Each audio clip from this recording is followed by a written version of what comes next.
Hey my people, welcome back to the video here.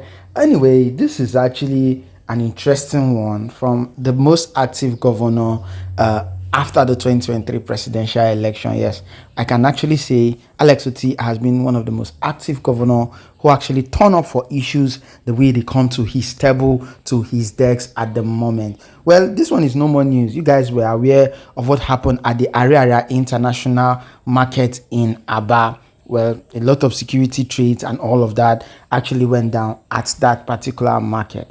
And the information came to the governor. Yes, as the governor of Abuja State, he decided to swing immediately into actions. Security troops and other officials have already been deployed at that particular market. We all know about the problem of sit-at-home in the eastern part of Nigeria, and defaulters are always punished, item destroyed and all of that. Anyway, he was there at this particular premises today to give them a reassurance and encourage the individuals, citizens to come back to their various businesses. Here's the video. Don't forget to subscribe, drop a comment. Please.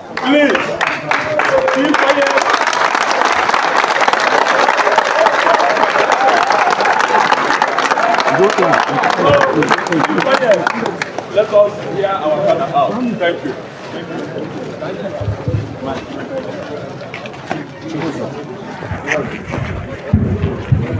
Ariaria mamano. Keleno.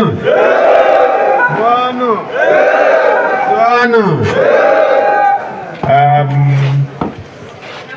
Asim cambia uranium huihe neme na Ariaria ta. Ahotara m na ndị omekome batara ebe a nwanne echi o Tuesday bịa gbagbuo ndị polisi abụọ.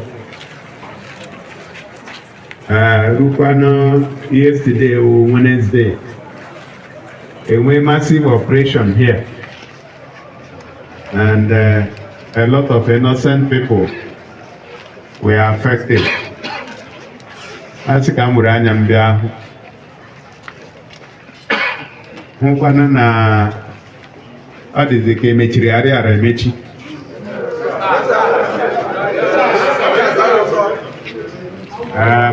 Agwala m ndị police na ndị amị, onye nọ m n'aka ekpe wo brigade commander, onye isi ndị amị, onye nọ m n'aka nri wo commissioner of police, ndị DSS nọkwa, ndị civil defense.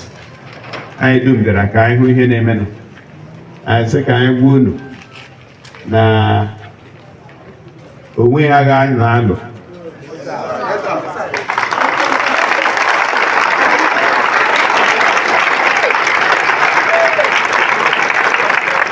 Anyị asịkwa na onye ọ na-aga mehie ahịa.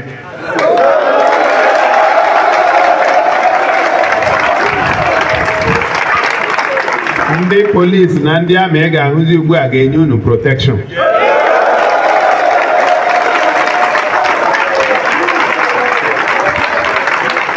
So what I'm saying is that it is unfortunate that some criminals attacked policemen here 2 days ago, and in response there was a reprisal attack. But unfortunately, reprisal attacks, like I have said, always end up with the wrong people, because the criminals will probably have run away. But we must track down the criminals.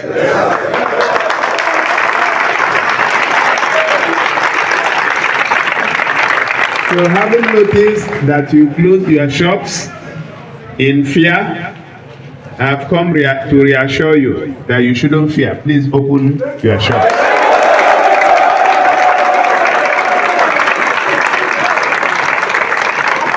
And any security man you see, whether police, army, DSS, or civil defense, they will come to give you protection, not to attack you.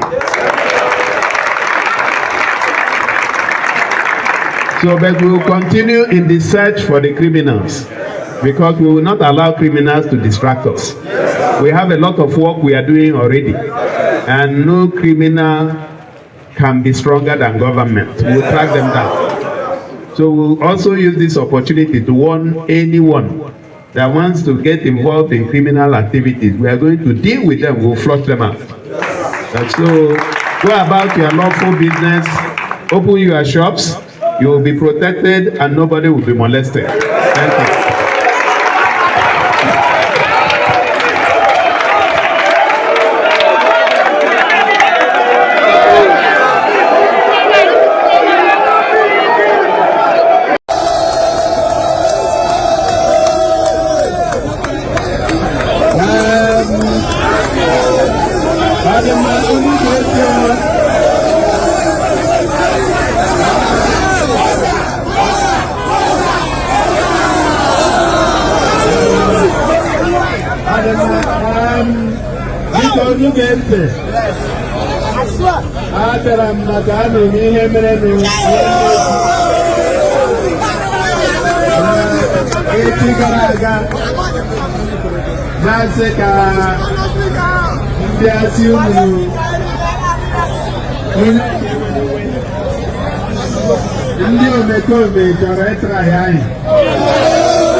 Nobody will be molested.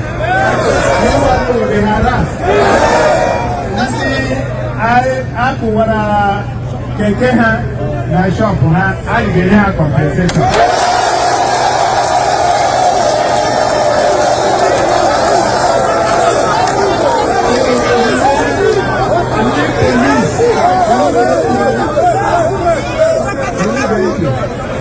Police and the army can get you protection to work. So, one year, one night, one neighbor, one again, shop. I had a email.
shop,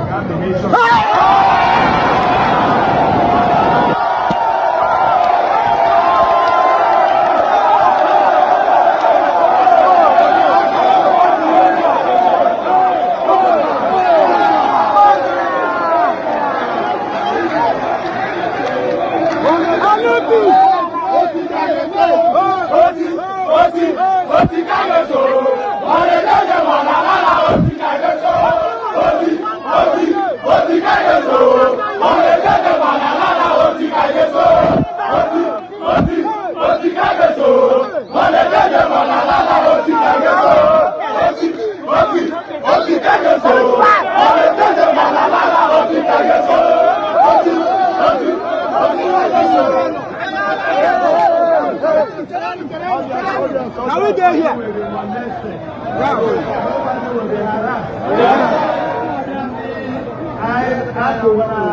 Shop. I'm coming more wrong with that.